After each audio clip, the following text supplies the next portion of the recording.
have their championship season. The car's on their second green flag warming up lap just to try and build the temperature into these control Dunlop slick tyres that all of the cars run.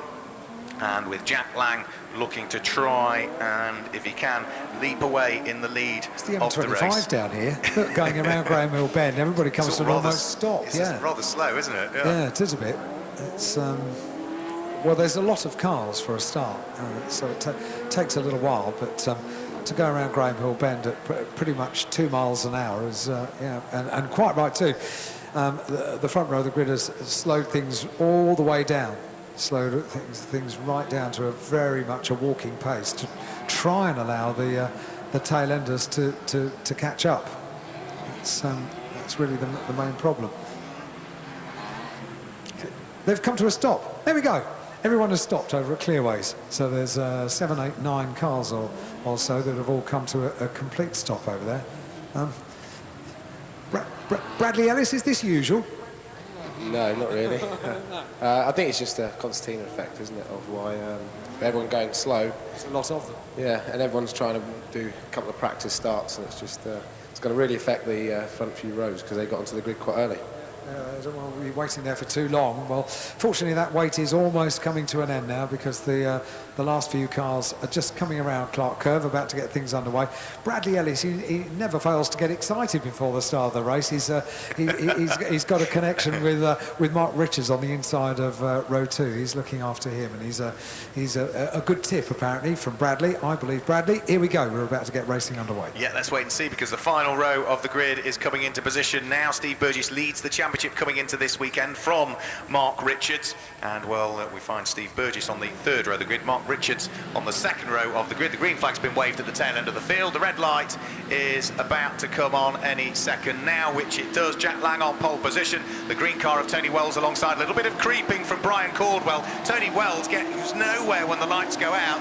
It is a good start from Jack Lang, but a fabulous start from Brian Caldwell, who just appeared to be creeping a little bit in the early stages, but it is going to be Jack Lang, whose orange car is able to reassert himself back into the lead of the race as they head up towards Druids for the first time. Jack Lang leads, Brian Caldwell's there in second place. Tony Wells, who really didn't get off the line at all very well, sitting there in third position, and sitting there in fourth place directly behind him is going to be Steve Burgess, the man who leads the championship. They're all safely through the first couple of corners though, and this enormous fill of Radical cars charges its way down the Cooper Straight with the front two, Alan, having just pulled away a little bit, haven't they? Jack Lang and Brian Caldwell. Well, the significant thing about what you've just said, Mark, is that everybody's got through the first few corners without a problem. It's not until we get to Surtees that we have the first car which has gone off on the grass across the line to complete the first lap. Goes Jack Lang, our race leader, and we've got one car, as I said, that went off on the grass on the outside of Surtees, which gets back on the tarmac now, rejoins, and that's the only casualty from lap number 1, which is quite exceptional when you've got a field that's this big to get through turn 1, turn 2 up at Druids, and then turn 3 at Graham Hill without a problem, without a casualty, is very good news. Sadly, lap 2 is not the same story. No, I think we did have a spin also midway in the middle of the pack for Peter Tyler, I spotted as well. We've got one in the gravel trap up at Paddock Hill Bend. Again, I have a feeling I know who the car is, but a quick gaze through the binoculars will hopefully confirm the number as being number 78, which is the car that I thought was one of a couple of possibilities that was there. And that car is the car of Lewis G. So that's a car that also had a trip into the gravel in qualifying this morning. So yellow flags at Paddock Hill Bend, no overtaking. Out front and leading the race is number 7, Jack Lang. Brian Caldwell with him in second position. The relative gap between the two of them was almost a second as they came over the start-finish line. We've still got sitting there in third place the light green car of Tony Wells, and it's Steve Burgess in fourth position. Fifth position is John McLeod, and completing the top 6 at this stage is Mark Richards. So started third, he's dropped to 6th, but has still got time to try and pick the places back up again as they're about to come through and conclude lap number 3. Over the start-finish line now come the former BRDC Formula 4 racer Jack Lang leads. He's got a better advantage this time as well, hasn't he, as he comes across the line. The advantage almost 1.3 seconds between himself and Brian Caldwell in second place. Wells in third, Burgess in fourth. Everybody else coming through now as the lap number 3 is completed. Just saw, I think, a little bit of bodywork flying coming across the start-finish line there. There's there are quite a few gaggles of cars running very, very close together, so I think it might be inevitable that a little bit of contact may well be made at various stages during this race. But at the moment, for the by and large, for the most part, it's been pretty clean as they go two abreast down into Graham Hill Bend. That's quite not so clean. Getting off better out of that is the number 46 car, which continues on its way, but certainly slowed down significantly in losing a couple of places. There is the number 8 car of Mark Hignett that gets back on the circuit and rejoins and sets off on his way and goes round again. So he goes round at Surtees. It's not been a good lap. This is a lap to forget, isn't it? Goodness me. And a safety car is required because we've got that car beached in the gravel over at the bottom of Halewood Hill. And we've also got now coming across the line the number 8 car, which has had a couple of rotations on that last lap. So maybe time to take stock and to breathe for a moment. Yeah, absolutely. So it wasn't a great lap at all, was it, for Mark Hignett? It all started really with just a little bit of contact between himself and one of the other competitors, which sort of initially spun his car around, and then just as he recovered, he had that other moment, as you described, Alan, up at Surtees corner. So the safety car is out there. That will bunch the field back up again. Well, who does this help and who does it not help? Well, it certainly doesn't help the front two, does it? Because Jack Lang and Brian Caldwell had built a little bit of a margin, haven't they, between themselves and the pack behind, and all of that is going to be eroded as the safety car now heads out onto the circuit through the back gate to the Grand Prix paddock, and we'll sit and wait for the field of cars on the Cooper Straight before we can then hopefully sort out the errant cars that have strewn themselves, the odd one or two, around the Brands Hatch Indy circuit. The clock will continue to tick, of course, whilst all of this is going on, so there's just under 12 minutes of the race to go. Jack Lang leads, Brian Caldwell second at the wheel of car number 66. Third is number 3, Tony Wells. Fourth is number 2, Steve Burgess. Fifth is number 14, which is John McLeod. Sixth is 52, which is Mark Richards. Seventh is number 23, which is Jason Rishover. Eighth position is number 57, which is Brian Murphy. Ninth place is 28, which is Elliot Goodman. And completing the top 10, that's where we see car number 11 that sits there, which is Aaron and Lee Bailey's car. And in this race, it's being driven by Aaron Bailey. That's the top 10. Yeah, so after dissecting who this is going to be an advantage to, having the intervention of a safety car, and who it's going to be a disadvantage to, well, Jack Lang at the front, he did have a gap, and he was building on that gap, albeit by tenths of a second at a time, but certainly he was able to get an advantage over Brian Caldwell, which at the restart, of course, is going to be back down to nothing once again. So we shall wait to see what happens at the restart. We've got just under 11 minutes of the race remaining, still under safety car. For those of you listening up and down the country, and maybe even in different parts of the world as well, the sunshine has just peeked through the clouds here at Brands Hatch. It's still pretty chilly ambiently, but the sunshine is out, and it's a mid-May sunshine, so there'll be some heat in that as well. So it may well change conditions down there on track as the BMW heads its way out of Graham Hill Bend along Cooper Straight down towards the left-hander at McLaren. The lights are still on the BMW safety car as it turns through the left-hander, and the race leader just behind in the all-orange machine of Jack Lang weaves the car from side to side, going through Surtees, through clearways. Now he's not weaving the car going through clearways, but will recommence doing that, coming out of Clark Curve onto the Bradman Straight to try and keep as much heat as possible in the tyres. Up towards the line comes the BMW safety car. Across the line it goes, still with the safety car board out, so one more lap at very least behind the BMW. And Jack Lang, Brian Caldwell in first and second places just behind. Weave from side to side into Paddock Hill Bend. Yep, so they're weaving from side to side, trying to keep the temperatures in those Dunlop-controlled tyres that they all run. The slick tyre, of course, they'll be on and off the brakes as well, so as to make sure that they maintain the braking temperature and then allow the heat to radiate out from the brake disc into the wheel rim itself, and then, of course, keep that tyre warm from there on. So 9 minutes of this first race still to go. So the cars that we lost Lewis G's car into the gravel trap there at Paddock Hill Bend. Another car that we lost as well was David Simpson's car, which also did not come through. So they're the two cars that have gone missing. And with the safety car now with its lights extinguished heading down the Cooper Straight, it means that the safety car is in this lap, and Jack Lang is backing the pack up. The safety car is about to turn its way into the pit lane, and when is Jack Lang going to apply the throttle? Once he decides to go, he's got to go. For the moment, he's just weaving from side to side, and any second now, here we go, Jack Lang gets the race back underway. It's been a good restart from Jack Lang, not quite as good from Brian Caldwell in second position, who finds himself under a little bit of pressure from Tony Wells. But as the race gets back underway, no overtaking until they reach the start-finish line. Jack Lang leads the race, Brian Caldwell's there in second place, then it is Tony Wells who sits there in third place under pressure from Steve Burgess, who gets good momentum this time coming out of Paddock Hill Bend, and the red car number 2 in fourth place, starts to close right up onto the coattails of Tony Wells. Well, Steve Burgess has done a good chunk of winning so far this year. He missed out on the overall championship by a whisker last year and is now looking to try and haul himself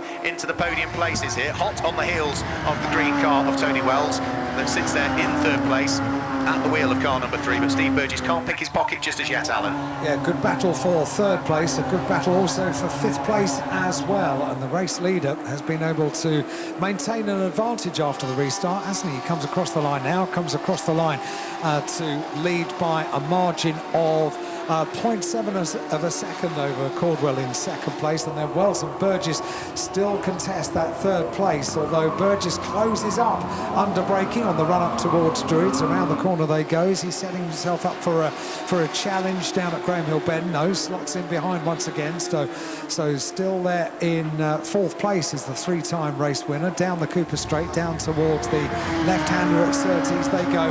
This the closest battle within the top few places. This battle for third place, mounting a challenge there, just has a look down on the inside as they go into Clearways. Through Clearways they go up towards Clark Curve. Is he setting himself up maybe for a challenge at Paddock Hill Bend? Across the line they'll go. This the third place battle, great battle it is as well, and Burgess slots in behind once again, so still there in fourth place, but putting Wells under a huge amount of pressure. Goodness. Yeah, absolutely. At the moment, though, Tony Wells has not made a mistake. Just make sure that he keeps the car position exactly where he needs it. That's going to make it almost impossible, really, for Steve Burgess to try and wiggle his way through. We did also have another shuffle in the order down towards the bottom of the top 10. Car number 95, Joe Stables, up to 9th on that lap, which means that number 11, Aaron Bailey, dropped down into 10th position. And I think Joe Stables is looking to try already and start to pull away from the car he's just taken that position from. Again, Steve Burgess has another nibble in fourth place to try and get himself right up onto terms with Tony Wells. Is he going to be close enough this time as they come over the start-finish line? No, he's going to pick up a bit of the toe, but he's too far back again, really, isn't he, as they head into the braking area for Paddock Hill Bend. So the order still remains the same. It's still Lang from Caldwell, then the gap before we get Tony Wells still squabbling away with Steve Burgess, who gets ever closer this time on the run up towards Druids. I might ask Bradley Ellis about this, because it's one thing to close up, it's another thing entirely to pass, isn't it? It doesn't look to be too easy a job for Steve Burgess. It's very hard to overtake around here because all the braking zones are very short. You don't. It's very hard to get alongside someone, actually outbrake them. So you actually have to be very intelligent and sort of almost set it up over the period of like 2 or 3 corners. What would you be thinking particularly? Where would be your favourite? Druids here is always a favourite, so you just pressure them into Paddock Hill, make them go a little bit wide, and then just get them on the undercut on the exit of Paddock Hill and have a nice run up to Druids is normally the easiest way. But if they don't make a mistake at Paddock Hill, you know, it's very easy to defend up into Druids, so it's very difficult. Hasn't made a mistake there at Paddock Hill. In fact, to the contrary, I reckon their little battle is allowing the 5th place battle to close up. The gap seems to have come down between the back of Burgess's car and the front of McLeod's car in 5th place, still contesting that position with Richards, who completes the top 6. So that could be, before too long, a 4-car battle. Yeah, it's almost formed, isn't it? Yeah, it's just a slightly bigger gap back, isn't it? Still between the tail end of the red car of Steve Burgess and then the front end of the white car with its checkers on it in the hands of John McLeod. Over the start-finish line, 4.5 minutes to go. Jack Lang leads the race by over a second from number 66, which is Brian Caldwell. Then we get this train of what is really 4 cars now, almost equidistantly spread, but it is still Tony Wells from Steve Burgess, who again seems to get on the power that split second earlier, heading out of Paddock Hill Bend. Door closes though, can't quite squeeze his way through. That's as close as he's come as yet, Alan. It certainly is, yeah. Just had a little look down on the inside up towards Druids, and pretty much exactly as if he was listening to what Bradley Ellis had said on the previous lap, just trying to push things going up towards Druids, but he keeps up the pressure, no doubt about that. This the third place battle, absolutely fantastic going around McLaren. He just looked out to the left-hand side, going through Clearways, through Clark Curve, up towards the line they come.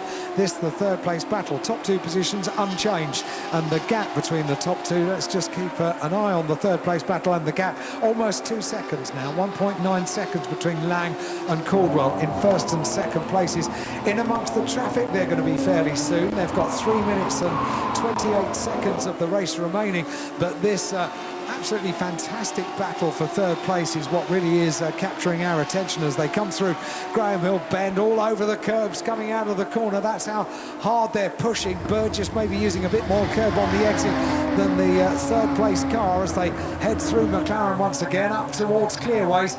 It is still just two pairs contesting third place and fifth place, but they are oh so close to becoming a quartet, all contesting that final podium position. Great battle this. Yeah, great fight, isn't it, between them all. Steve Burgess was just that little bit later on the brakes heading in towards Graham Hill Bend on the lap prior, and I think that was what then caught him out on the exit of the corner. He's having another quick look up the inside of Tony Wells heading in towards Druids. No opportunity again for him to squeeze his way through. Just as he was thinking about poking the nose of this car up the inside, the door was closing, and therefore Tony Wells, quite rightly so, turned in towards the right-hander, took the apex, and has now beautifully positioned the car so as to propel itself as quickly as it can round through Surtees up towards McLaren. Of course, Steve Burgess is so close to the car ahead. We just had a quick chat with Bradley Ellis, and certainly in a couple of corners, heading out of Clearways and heading up Paddock Hill Bend, the airflow from the car ahead is going to make Steve Burgess's car a little difficult to handle as he sits there in the hole of the air. Of course, that will affect his aerodynamics. Potentially it'll be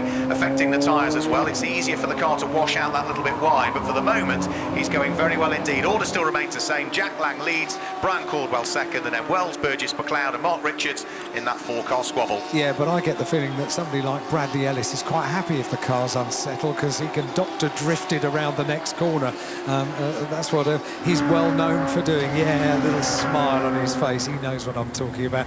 Here they go. This is the battle for third place, and it's going to be a change. So there's a change. Just jigs out, makes the most of the traffic, does Burgess, and takes the place away from Tony Wells coming into Clearways, and that was just really capitalising on the fact that there was traffic in the way, was able to make a very decisive move. And I was wondering whether it was going to cause all four of them to close up together and for it to be a quartet. It very nearly is a quartet, but in a different order, because finally all of that pressure has paid off and Burgess is up into third. Yeah, now he's up into third place. He's already starting to put a little bit more daylight between himself and Tony Wells, who is now in danger of falling into the clutches of John McLeod, who's still got the black and white car of Mark Richards, number 52, breathing down his neck. So they turn their way through the left-hander at Surtees, up towards the right-hander at McLaren. No opportunity there for Mark Richards to sneak his way through it ahead of the number 14 machine in the hands of John McLeod. As over the start-finish line to start what should be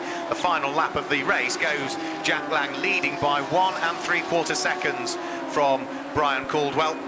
So it certainly looks as though those two are safely going to stand on the first and second steps of the podium. And now that Steve Burgess at the wheel of car number 2 is up into third, he has just posted his best lap of the race so far for Steve Burgess at 46.17 compared to the fastest lap of the race that's down in the 45s in the hands of Jack Lang. We've got one in the gravel trap at Paddock Hill Bend. It's rotated through 180 degrees and come to rest harmlessly at the back of the gravel trap. And again, I have a feeling who I know it is. I think it might be car number 11, possibly Aaron Bailey, that's had the issue, but we'll confirm all of that once we've had the checkered flag fly, which is going to happen now. The first race win of the weekend goes the way of Jack Lang. He'll be chuffed with that.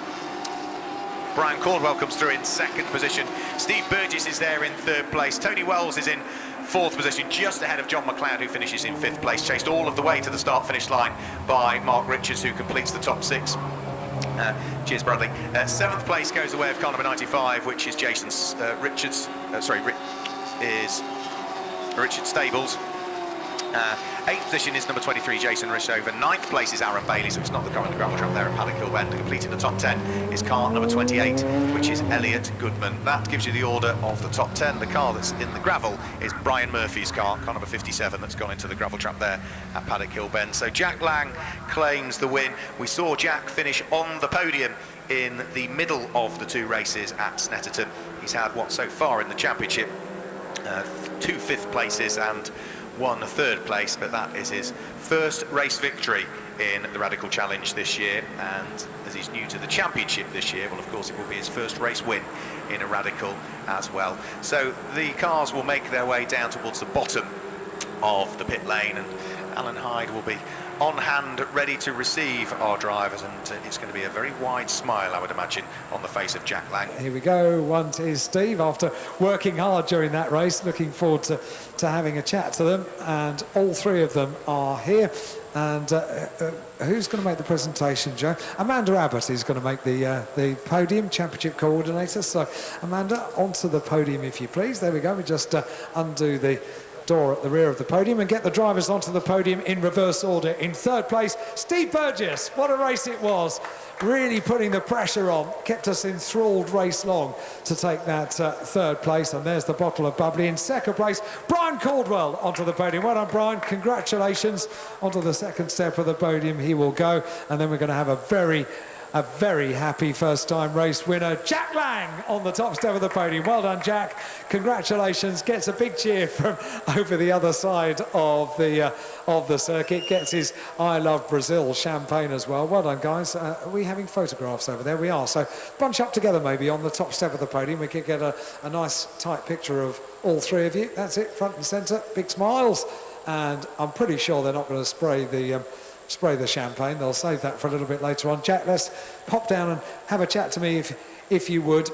I'm thinking mainly 2 elements of the race that were absolutely critical. First of all, the first start, the proper start, and you were sat there on pole position for quite a long time, weren't you?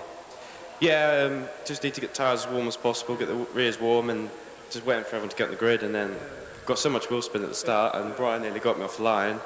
So yeah, I think there were quite a few that got a bit of wheel spin, because you were sat there for so long. Presumably you lost a bit of tyre temperature, did you? Yeah, I think so. We're probably there for 2 minutes waiting for all the others. So well, it felt like 2 minutes. Yeah, it felt like ages. Yeah, it did. Well, well done on the first win. The other important point was the restart, of course. You had to keep it lit then. Yeah, I was just keeping the tyres warm. When I saw the safety car lights out, I took a wide line and then just floored it, and hopefully he was a couple of car lengths behind, and he was, so I was able to not defend. Well, it worked. Who are these people over here? The family? There's Ollie and Neil, which are my drivers, my junior team. Then there's Bradley, Harry, and my mum and dad and other friends as well. So fantastic. Well done, Jack. Many congratulations. Brian, tell us about your start as well. You were brisker off the line, weren't you? Yeah, I got a good start. I was fairly happy with that, and Jack didn't get the traction, so if I could have just got past, maybe I'd have held him at bay, but you know, he was just too quick. Couldn't really make any ground on him. The sort of pleasing bit for me, as I could see Tony and Steve scrapping behind me, of course, which gave me a little bit of comfort behind. So what's involved there? Just a brief look in the mirrors, just to make sure that they're still busy with each other? Yeah, and I could see them fighting, and I was gapping them a little bit, so that took the pressure off me, which was a non-eventful but quite pleasant race, really. Yeah, super work, Brian. Thank you very much indeed. Steve, you kept us enthralled during that race, because you really have to pump up the pressure on him, didn't you? Yeah, I felt like I had the pace over Tony, but there's a couple of places where I could pass it, trying inside into Druids or sort of out of Surtees into Clearways on the inside there. That was just a situation that presented itself. You couldn't have planned that. Yeah, I was struggling. I was running out of options, and then I saw a few back marks in front, and I had my fingers crossed that it might work in my favour, and it did. Yeah, super work. Thank you very much indeed. Super race for all three of you. Well done to all three of them. To our winner, Jack Lang, in second place, Brian Caldwell, and Steve Burgess in third place, which is our first podium of the day for the Radical Challenge.